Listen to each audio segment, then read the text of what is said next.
Благодарам. Само сакам да ви информирам дека туку што го информира господинот Илган Ќучук, канејки го на седницата, оној кој што е главен во процесот Жан Моне, дека овде се случува Жан-Клод Ван Дам процес и дека треба да го види тоа можеби in medias res. Зошто јас и зошто сега, бидејќи сум една од неколкуте пратенички и пратеници кои 2 дена креваат рака, барајќи збор, но не го добиваат. Значи, не може да ставите дневен ред на гласање доколку има пријавени за дискусија и за процедурални прашања. Еве зошто. Членот 29 од деловникот вели дека пратеникот има право и должност да присуствува на седницата на собранието и на работните тела и да учествува во работата и одлучувањето. Тоа не се однесува, кажувам, само на координаторите, оти овде има 21 комисија, а има 4 координатори. Како може само координаторите да можат процедурално да интервенираат? Не може. Што вели членот 121, став 4 од деловникот? Дека дури пратеник кој не е член на работното тело, а јас сум член, заменик, има право да присуствува на седницата на работното тело и да учествува во неговата работа без право на одлучување. Но, како што гледате, правото на говор нам ни е оневозможено.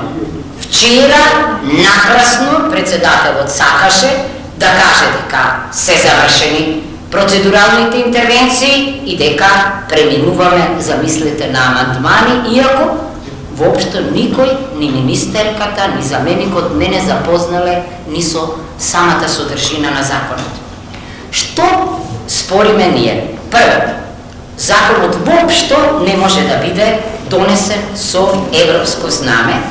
Еве зошто, бидејќи во членот 135 од деловникот пишува дека кога предлогот на законот содржи одредби со кои се врши усогласување со правото на Унијата, со аки комунитер, со директиви и регулативи, тогаш во воведот се наведуваат и податоците за изворниот акт на Европската Унија со полн назив, број и датум.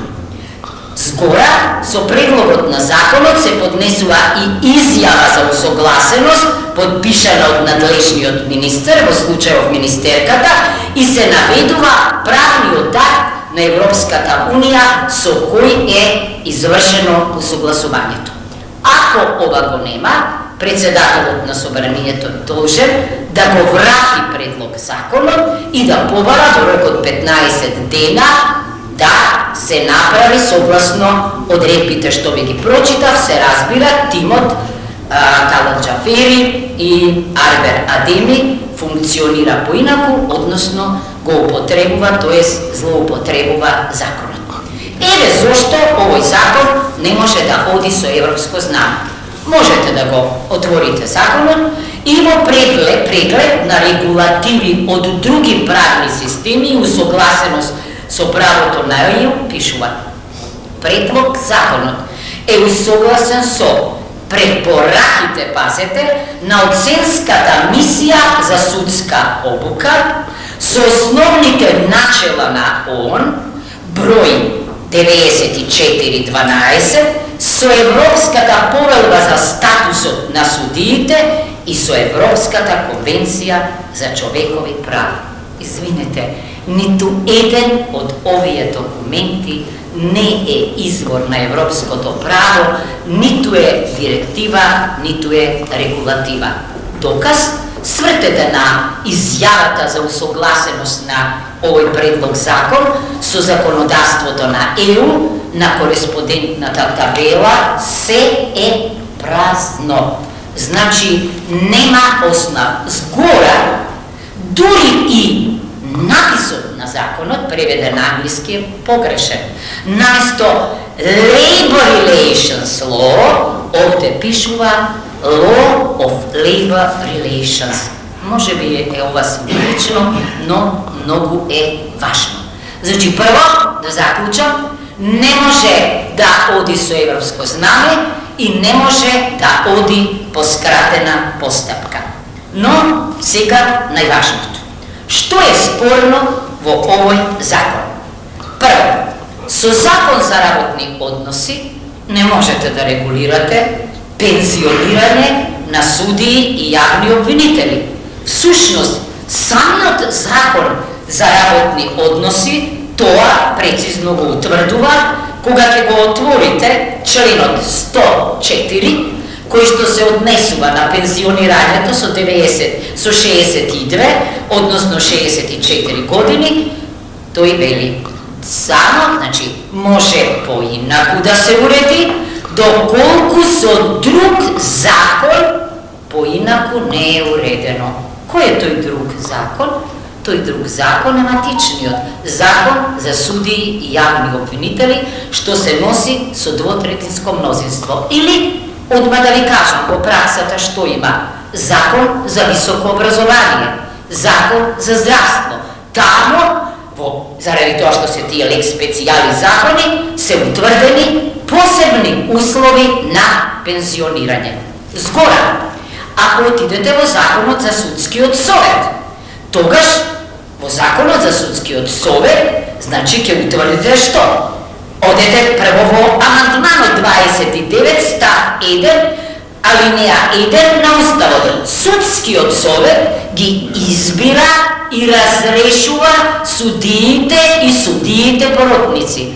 Значи, не може да одлучува за нивното пензионирање или одлагање на пензионирањето. Единствениот закон кој што може оваа материја да ја регулира е кој? Значи, законот за судии и јавни обвинители. Што уште друго би кажала? Зошто како лекс специјалис, а не како лекс генералис? Што е она што исто така е многу чудно? Кога ќе го отворите законот, замислете, отвара било кој вработен закон за работни односи и тамо чита дека по исклучок од ставот 1 на овој член, тоа е оној со 62 и 64 години, Советот на судиите, односно Советот на јавните обвинители, може да одлучи да се продолжи значи работниот век на судиите, односно на јавните обвинители, до 67 години возраст на судијата, односно на јавниот обвинител. Директно спротивно на законското решение од Законот за судии и јавни обвинители, директно, бидејќи тамо нема ваква одредба, директно спротивно и на Законот за работни односи, пошто тој не вели ако со друг член не е утврдено поинаку, туку вели само ако е поинаку утврдено во друг закон, односно во лекс специјалис. Второто, уште пострашно, пазете, продолжувањето на работниот однос од овој член ќе се однесува и на оние судии и јавни обвинители кои навршиле 64 години возраст и чиј работен однос бил продолжен до 30 јуни 2022 година. Затоа е оваа трка до 30 јуни. Ама ако нема правен основ, како тоа судскиот совет им го продолжил работниот однос на овие фамозни судии? И најстрашно уште на крај вели дека одредбите од овој закон со кои се дополнува членот 104 што го цитира, ќе се применуваат 3 години од денот на влегувањето во сила на овој закон. Ние немаме така наречено сансет законодавство за 1 година, за 2 години, туку законите важат ерга омнес, имаат неограничено временско правно дејство. Значи, овде и за лаик е јасно дека има неуставност. Замислете згора, целиот предлог закон е спротивно на членот 9 од Уставот, недискриминација, зашто утврдува дека судскиот совет, односно Советот на јавни обвинители, може да продолжи нечиј мандат. Видете, како е тоа можно? Да, на универзитетот може, бидејќи ректорот е тој кој што нас не вработува и представува, ама судскиот совет нема таква надлежност.